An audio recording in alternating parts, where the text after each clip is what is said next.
রব্বুল আলামিন সূরাতুল হিজরের 43-44 নম্বর আয়াতের মধ্যে বলেন, ওয়া ইন্না জাহান্নামা লামাউইদুহুম আজমাইন, নিশ্চয়ই জাহান্নাম তাদের প্রত্যেকেরই প্রতিশ্রুত স্থান হবে।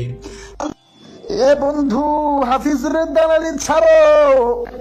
আল্লাহ তাআলা এত নাজ নিয়ামত দান করছে, এত সুন্দর কণ্ঠ দান করছে, কারো দালালি করার জন্য না, একমাত্র জন্য বলি, কারো দালালি করার দরকার নাই, কারো সুর নকল করার দরকার নাই। আল্লাহ তোমার যে সুর দিছে, ওই সুরটা নিয়ে সন্তুষ্ট থাকো। এরে, তুই যে আমারে নসিহত করলি, তোর গলায় তো হাফিজুরের আওয়াজ শোনা যায়।